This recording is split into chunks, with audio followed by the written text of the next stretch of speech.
हरे कृष्ण। आप सभी भक्तजनों का स्वागत है आज के सत्र में।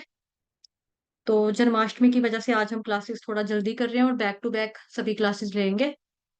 तो पहले सत्र का शुभारंभ हम पहले श्री मंगलाचरण के साथ आरंभ करते हैं। ओम अज्ञानतिमिरान्धस्य ज्ञानाञ्जनशलाकया चक्षुरुन्मीलितं येन तस्मै श्री गुरुवे नमः।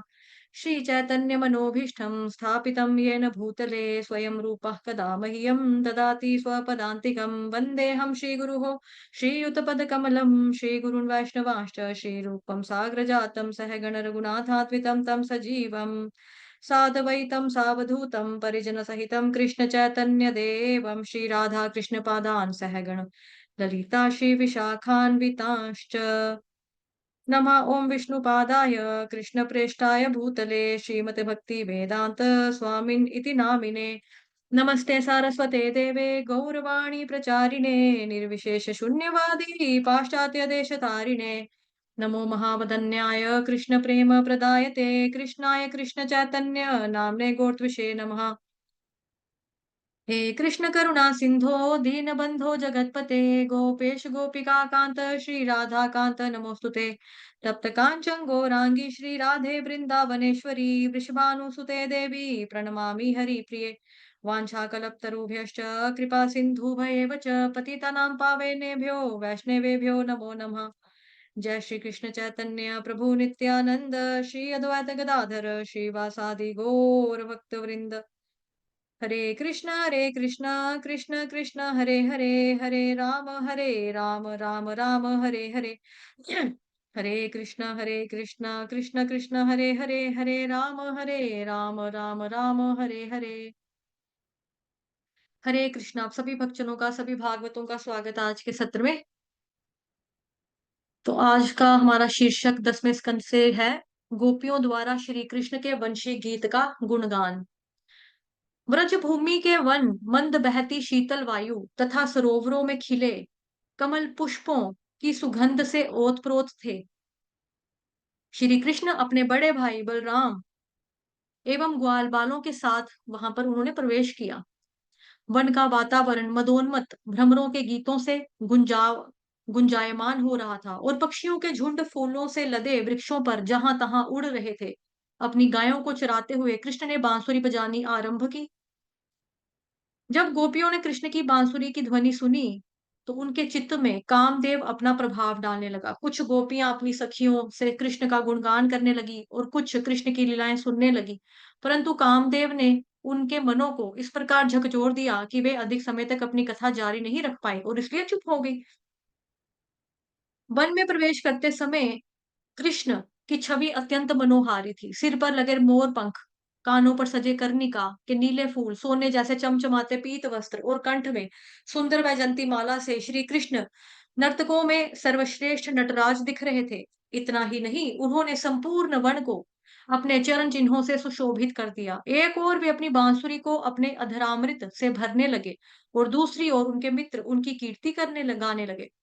जब गोपियों ने प्रत्येक प्राणी का मन मोहने वाली श्री कृष्ण की बांसुरी की ध्वनि सुनी, तो वे एक दूसरे का आलिंगन करके इस प्रकार बोलने लगी। हे सखी, जो आंखें नंद महाराज के पुत्र का दर्शन करती हैं, निश्चित ही वे अत्यंत सौभाग्यशाली हैं। वन में प्रवेश करते समय कृष्ण बलराम अपनी बांसुरियों को अपने होठों से लगाते हैं और हम वृंदावन वासियों की ओर प्रेम भरी दृष्टि से देखते हैं। आंखों के लिए इससे श्रेष्ठ और क्या दृश्य हो सकता है। श्री विश्वनाथ चक्रवर्ती ठाकुर गोपियों के इन भावों को अपने शब्दों में लिखते हैं। एक गोपी ने कहा, हे सखियों, यदि तुम केवल अपने परिवार में ही उलझी रहोगी तो भला क्या देख सकोगी। विधाता ने हमें ये आंखें इसलिए दी हैं जिससे हम सर्वाधिक अद्भुत वस्तु श्री कृष्ण को देख सकें। गोपियां जानती थी कि कहीं उनकी माताएं अथवा बड़ी गोपियां उनकी इन रसिक बातों को सुनकर उन्हें डांटने न लगे। इसलिए उन्होंने आगे कह दिया, क्योंकि देखा जाए तो कृष्ण केवल हमारे ही नहीं अपितु इस सृष्टि के प्रत्येक व्यक्ति के चरम लक्ष्य हैं। इस एवं आने वाली प्रत्येक पद को भिन्न भिन्न गोपियों ने कहा, कृष्ण और बलराम ने अत्यंत मनोहारी वेशभूषा पहनी है और स्वयं को मोर पंखों, कमल के फूलों, कुमुदनियों, आमों की नई पत्तियों तथा कलियों के गुच्छे से सजाया हुआ है। इस प्रकार ग्वालपालों के बीच वे अत्यंत चित्ता आकर्षक प्रतीत हो रहे हैं। वे दोनों नृत्य मंच पर प्रकट हुए दो नटराज जैसे दिखते हैं। वास्तव में गोपियों की इच्छा थी कि वे छिपकर वन में जाएं और श्री कृष्ण और बलराम को उनके मित्रों के साथ नाचते और गाते हुए देखें। परंतु चूंकि वे ऐसा नहीं कर सकती थी, इसलिए उत्कट प्रेमवश वे ये गीत गाने लगी। अरे सखियों, वास्तव में कृष्ण के होठों की मधुरता पर हमारा अधिकार है, परंतु इस बांसुरी ने निश्चित ही बहुत सारे पुण्य कमाए होंगे, जिसके फलस्वरूप इसे कृष्ण के अधरों की मधुरता का पान करने का सौभाग्य प्राप्त होता है। इस बांसुरी के पूर्वज इसके इस सौभाग्य को देखकर प्रसन्नता से आंसू बहाते हैं। इसकी माता यानी कि नदी का तट, जहां बांस के पेड़ उगते हैं, आनंद का अनुभव करती हैं और उसके अंदर उग रहे कमल के फूल वास्तव में उसके शरीर पर खड़े रोंगटों के समान है। हे सखी, कृष्ण के चरण चिन्हों को धारण करने के कारण वृंदावन संपूर्ण धरती के यश को फैला रहा है। वृंदावन में श्री कृष्ण नंगे पैर ही भ्रमण करते हैं और इसलिए वहां की धरती वैकुंठ से भी अधिक यशस्वी है, जहां भगवान विष्णु पादुका पहनते हैं। श्री कृष्ण की बांसुरी की ध्वनि सुनकर मोर मदमस्त हो जाते हैं और जब गोवर्धन के शिखर से अन्य प्राणी इस दृश्य को देखते हैं तो वे स्तब्ध रह जाते हैं। श्री विश्वनाथ चक्रवर्ती ठाकुर इस व्याख्या में लिखते हैं कि मोरों ने कृष्ण से निवेदन किया, हे गोविंद, कृपया हमें नचाओ। और इसलिए श्री कृष्ण अपनी बांसुरी बजाने लगे। सब मोर मिलकर कृष्ण की बांसुरी की ताल पर नृत्य करने लगे और कृष्ण भी उनके बीच गाते हुए नाचने लगे। तब कृतज्ञता वश मोरों ने कृष्ण को अपने पंख भेंट स्वरूप दिए और कृष्ण ने उन्हें स्वीकार करके अपनी पगड़ी पर लगा लिए। हिरन जैसे सौम्य पशु इस अलौकिक तमाशे का पूरा आनंद लेने के लिए दौड़कर पर्वत की चोटी पर चले गए, जिससे उन्हें इस खेल की अच्छी झांकी मिल सके। निम्न योनि में जन्म लेने वाले ये हिरन धन्य हैं, क्योंकि ये नंद नंदन कृष्ण के दर्शन हेतु इतने उत्कंठित हैं। और जहरा देखो, हिरण और हिरनिया कितने प्रेम और स्नेह भरी दृष्टि से भगवान की पूजा कर रही हैं। आचार्यगण गोपियों की भावनाओं को लिखते हैं। चूंकि श्री कृष्ण चूंकि हिरण श्री कृष्ण से अत्यंत प्रेम करते हैं, इसलिए उन्हें यह देखकर अत्यधिक प्रसन्नता हुई कि उनकी पत्नियां भी श्री कृष्ण से इतनी आकर्षित हैं। दूसरी ओर हमारे पति श्री कृष्ण से इतना द्वेष करते हैं कि वे इनके शरीर की गंध तक सहन नहीं कर पाते। इसलिए हमारे जीवित रहने का भला क्या लाभ है। श्री कृष्ण की सुंदरता तथा गुण सब स्त्रियों के लिए मानो एक महोत्सव के समान थे। यहाँ तक कि उनके रूप को देखकर तथा उनकी बांसुरी की धुन सुनकर वायुयानों में यात्रा कर रही देवताओं की पत्नियां भी कामदेव के बाणों से हताहत हो जाती थी। उनका मन इतना अधिक विचलित हो जाता था कि उनके बालों में सजे फूल गिरने लगते और उनके वस्त्र ढीले पड़ जाते। श्री कृष्ण की बांसुरी की ध्वनि संपूर्ण ब्रह्मांड में फैल जाती। वास्तव में गोपियां आकाश में विचरण कर रहे देवताओं को देख पाती थी। उन्हें देखकर वे अपने दुर्भाग्य पर और अधिक शोक करने लगती। एक और उनके पति उन्हें कृष्ण के पास जाने से रोकते थे और यहाँ देवगण स्वयं अपनी पत्नियों को कृष्ण का दर्शन करवाने के लिए ला रहे थे। अपने कानों को बड़े कटोरों के समान फैलाकर गायें श्री कृष्ण की बांसुरी से बहते हुए अमृत को पीने लगी। बछड़े के मुख अपनी माताओं के थनों को पी रहे थे, परंतु गोविंद को देखते ही वे स्तंभित रह गए और अपने अश्रुपूरित नेत्रों से भगवान को देखते हुए उन अपने हृदय में उनका आलिंगन करने लगे। पक्षियों का रूप लेकर महान ऋषियों ने वृक्षों की शाखाओं पर अपना बसेरा बना लिया था और चुपचाप आंखें मूंद कर श्री कृष्ण की मधुर बांसुरी की ध्वनि को सुनने लगे। श्री कृष्ण की बांसुरी को सुनकर नदियों के मनों में प्रणय रस जागृत हो उठता और उनका जल विचलित होकर ऐसे उफान लेने लगता मानो उसमें बवंडर आ गया हो। ये सब कहकर वास्तव में गोपियां कहना चाहती हैं, यदि इतने सारे लोग श्री कृष्ण के प्रति प्रेम में विह्वल हो रहे हैं, तो फिर उनसे प्रेम करने के लिए हमें क्यों उलाहना दिया जा रहा है। दोपहर की भरी गर्मी में श्री कृष्ण गायों को चराते हुए निरंतर अपनी बांसुरी बजा रहे थे। उनके प्रति प्रेमवश आकाश ने बादलों की छतरी बनकर उन्हें छाया प्रदान की और पानी के छींटों की फुहार करने लगे। वृंदावन के आसपास रहने वाली आदिवासी स्त्रियों ने जब घास को केसर से अंकित देखा, तो उनके चित्त काम वासना से विचलित हो गए। वे केसर गोपियों के स्तनों पर लगा हुआ था, और जब गोपियों ने श्री कृष्ण के चरण कमल अपने स्तनों पर रखे, तो उस केसर से वे लाल हो गए, और फिर श्री कृष्ण के चरणों पर लगे उस केसर ने धरती को लाल कर दिया। कृष्ण की ओर देखते हुए वे कामुक आदिवासी युवतियां उस केसर को उठाकर अपने चेहरे और स्तनों पर लगाने लगी। जब इन युवतियों के प्रेमी इनके स्तनों का स्पर्श करते थे, फिर भी वे संतुष्ट नहीं होती थी, परंतु श्री कृष्ण के चरणों के केसर को अपने स्तनों पर लगाने से आज वे पूरी तरह से संतुष्ट हो गई। हे सखियों, भगवान हरि के सब भक्तों में यह गोवर्धन पर्वत सर्वश्रेष्ठ है। यह पर्वत कृष्ण, बलराम, उनके मित्रों तथा गायों की सब आवश्यकताओं की पूर्ति करता है। यह उन्हें पीने के लिए पानी, खाने के लिए हरी घास, ठहरने के लिए गुफाएं, फल, फूल तथा सब्जियां देता है। इस प्रकार यह पर्वत कहाँ गया? इस प्रकार यह पर्वत हर प्रकार से भगवान की सेवा करता है। श्री कृष्ण और बलराम के चरण कमलों के स्पर्श से गोवर्धन अत्यंत हर्षित है। श्री विश्वनाथ चक्रवर्ती ठाकुर गोवर्धन पर्वत के ऐश्वर्य का निम्नलिखित वर्णन करते हैं। झरने कृष्ण को पीने के लिए शीतल जल देते थे, और इसके साथ ही गोवर्धन उन्हें शहद तथा आम और पीलू जैसे फलों का रस भी देता था। कृष्ण, बलराम और उनके मित्र गुफाओं में खेलते, बैठते और थक जाने पर विश्राम करते। अत्यधिक गर्मी, सर्दी और वर्षा में ये गुफाएं उन्हें आश्चर्य देती। वनों में गायों को चराते समय श्री कृष्ण और बलराम अपने साथ रस्सियां रखते, जिससे दूध निकालते समय गायों की पिछली टांगों को बांधा जाता था। श्री विश्वनाथ चक्रवर्ती ठाकुर लिखते हैं कि ये रस्सियां पीले कपड़े की बनी हुई होती थी, और उनके दोनों छोरों पर मोतियों के गुच्छे लटके हुए होते थे। कई बार कृष्ण और बलराम इन रस्सियों को अपनी पगड़ियों पर भी बांध लेते थे। इस प्रकार गोपियां पूरी तरह कृष्ण के चिंतन में निमग्न हो गई। कृष्ण भावना भावित होने का यह उत्कृष्ट उदाहरण है कि हमें जैसे तैसे सदैव श्री कृष्ण का स्मरण करना चाहिए। इसलिए श्री चैतन्य महाप्रभु ने गोपियों को श्री कृष्ण की श्री कृष्ण की सर्वश्रेष्ठ भक्त घोषित किया। तो कृष्ण भगवान जी का हमेशा ही सदैव हमें स्मरण करना है। और आज का दिन जो है बहुत ही खास है। वैसे तो श्री कृष्ण भगवान जी के जो भक्त होते हैं, उनके लिए रोज ही जन्माष्टमी उत्सव है, क्योंकि वो डेली ही भगवान जी की भक्ति, पूजा, पठन, श्रवण, हरे कृष्ण महामंत्र का जप करते हैं। तो खास तौर पे मतलब हमारे लिए रोज ही ये दिन होना चाहिए, और रोज ही हमारे लिए जन्माष्टमी का उत्सव होना चाहिए। तो अगली कथा पढ़ेंगे गोपियों के चीर हरण, जो कि 10वें स्कंद से ही है।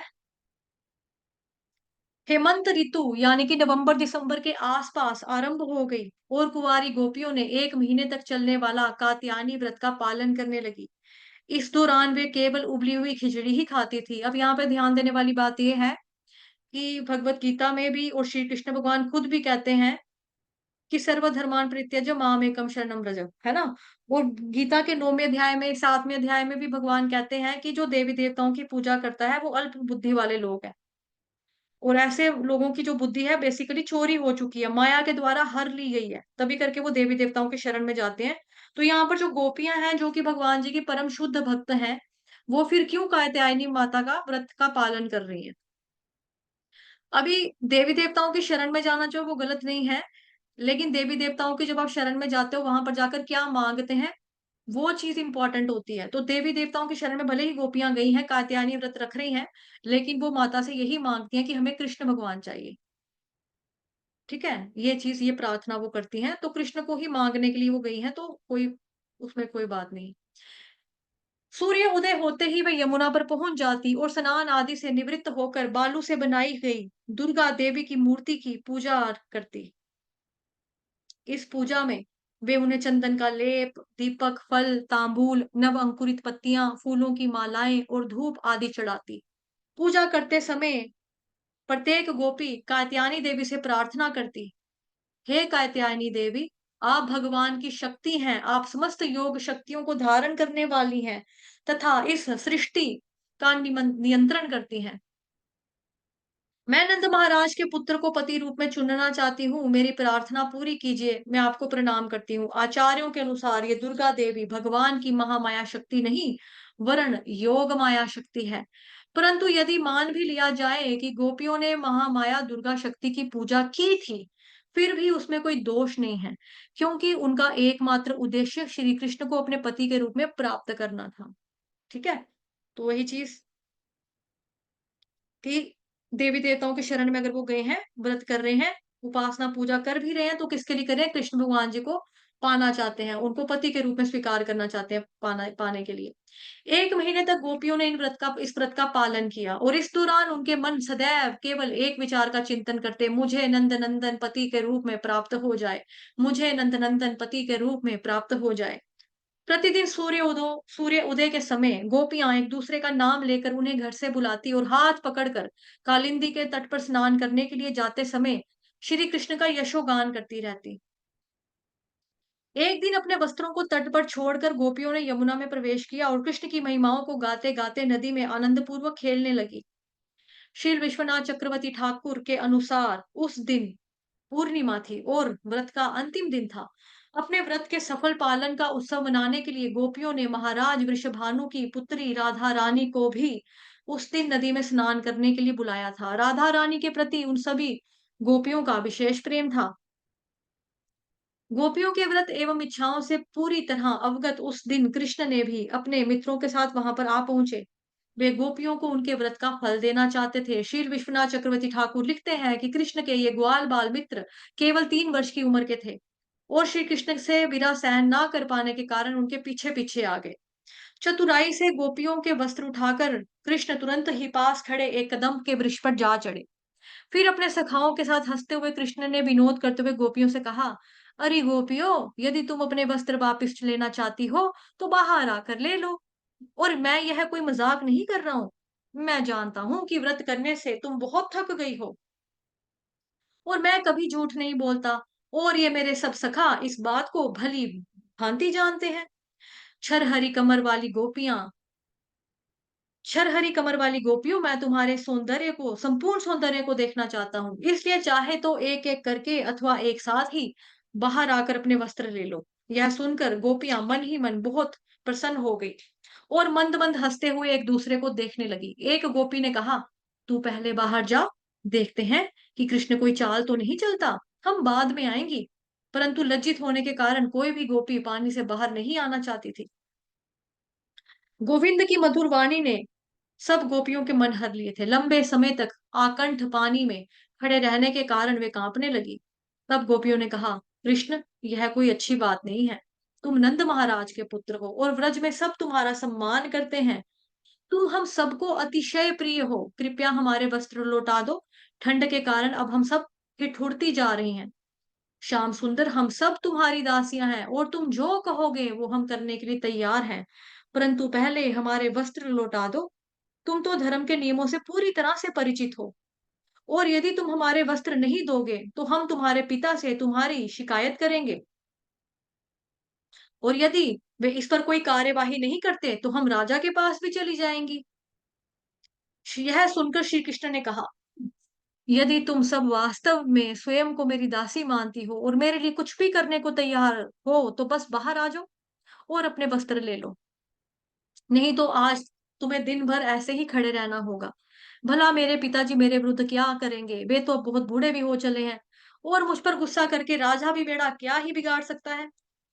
कृष्ण की जिद के सामने गोपियों के पास अन्य कोई विकल्प नहीं बचा था। ठंड से कांपते हुए सब गोपियां अपने योनि क्षेत्रों को हाथों से ढकते हुए पानी से बाहर आने लगी। गोपियों की सरल भक्ति को देखकर श्री कृष्ण अत्यंत प्रसन्न हो गए।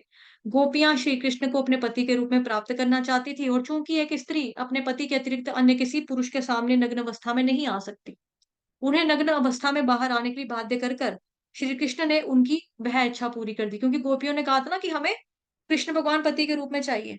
तभी करके वो व्रत रख रही हैं, 1 महीने का खिचड़ी खा रही हैं केवल। तो इस तरह से उनके वस्त्रों को अपने कंधों पर रखते हुए कृष्ण ने मुस्कुराते हुए कहा, नदी में पूरी तरह निर्वस्त्र स्नान करके तुमने वरुण देव के प्रति अपराध किया है। इस पाप से मुक्त होने के लिए तुम सब अपने हाथों को सिर के ऊपर उठाकर उन्हें प्रणाम करो और अब तुम अपने वस्त्र ले सकती हो। श्री कृष्ण गोपियों के संपूर्ण पूर्ण समर्पण की परीक्षा लेना चाहते थे, क्योंकि देखो हम भी जब हरे कृष्ण महामंत्र बोलते हैं, गाते हैं, तो क्या होता है, हम दोनों हाथ ऊपर करके बोलते हैं ना, हरे कृष्ण कृष्ण कृष्ण हरे हरे, हरे राम राम राम हरे हरे। जो द्रौपदी होती है वो भी भगवान जी को पहले जब पुकारती है, तो पहले वो अपनी तरफ से प्रयास करती है, दुपट्टा खी मतलब जो उसका दुपट्टा या साड़ी होती है उसको खींचने की ट्राई करती है अपनी तरफ से कि उनके हाथ में ना जाए, है ना? फिर उसके बाद वो दांतों से दबाती है अपने कपड़ों को, वस्त्रों को। फिर उसके बाद कुछ भी नहीं हो पाता है, कुछ भी नहीं हो पाता है, तो फिर वो दोनों हाथ खड़े करके कृष्ण भगवान जी को पुकारते हैं ना। तो ये पूर्ण समर्पण की स्थिति है। और वैसे भी जब बच्चा जब रोता है ना, तो ऐसे छोटा-मोटा ऐ ऊ करे मम्मा के आगे पीछे जाके, पापा के आगे पीछे जाके, तो उसके ऊपर उतना तवज्जो नहीं दिया जाता, उतना ध्यान नहीं दिया जाता।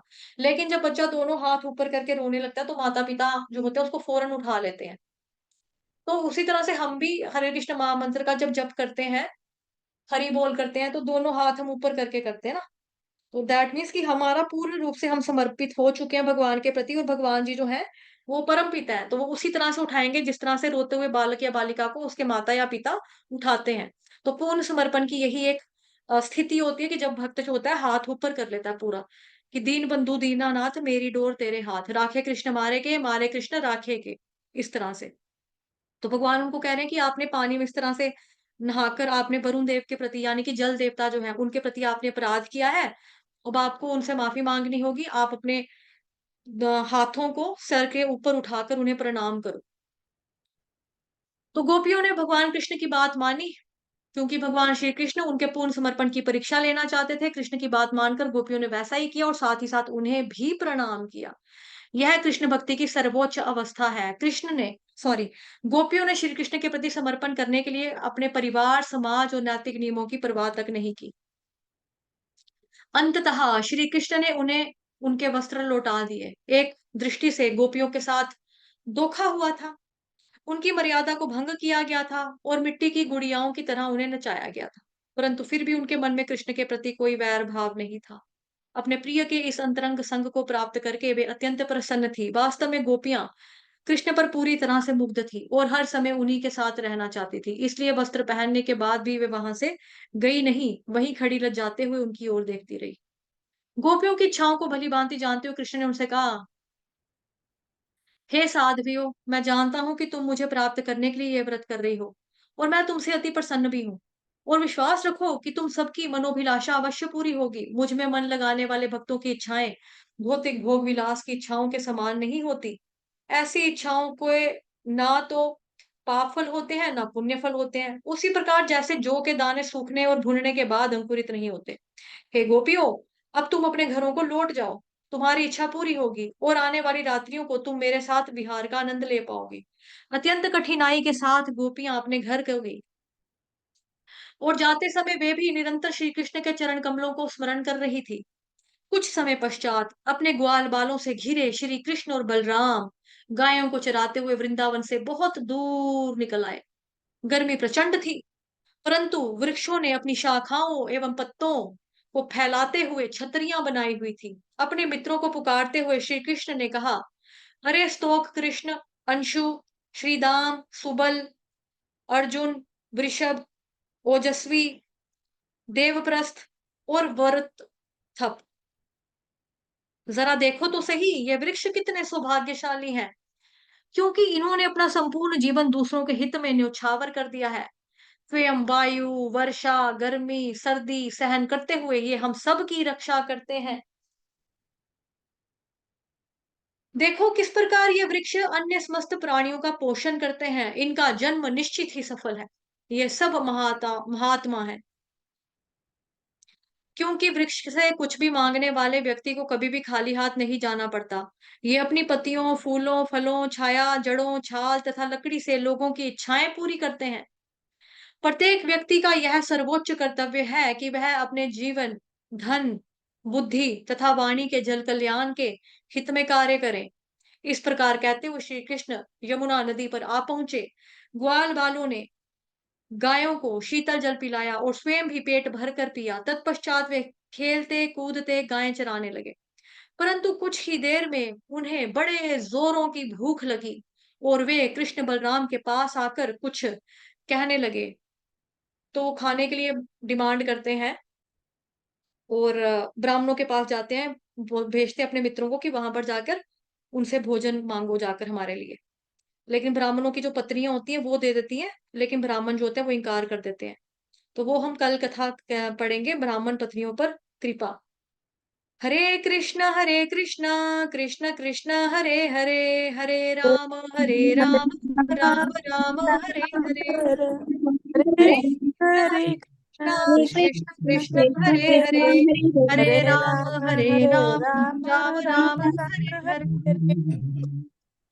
हरे हरे कृष्ण हरे कृष्ण कृष्ण कृष्ण कृष्ण हरे हरे, कृष्ण हरे हरे हरे राम राम राम हरे राम हरे हरे। हरे वाञ्छाकल्पतरुभ्यश्च कृपा कृपा सिंधु च पतितानां पावनेभ्यो वैष्णवेभ्यो नमो नमः। अनंत कोटि वैष्णव वृंद की जय। जगत गुरु श्रील प्रभुपाद की जय। श्री कृष्ण चंद्र भगवान की जय। ग्रंथराज श्रीमद् भागवतम महापुराण की जय। आप सभी भक्तों की जय। तो अभी हम पढ़ेंगे श्रीमद् भागवतम महापुराण कथा, यथारूप। कथा रूप तो होगी, अब यथारूप पढ़ेंगे। तो दूसरी रिकॉर्डिंग लगानी है उसके लिए। हरे कृष्ण।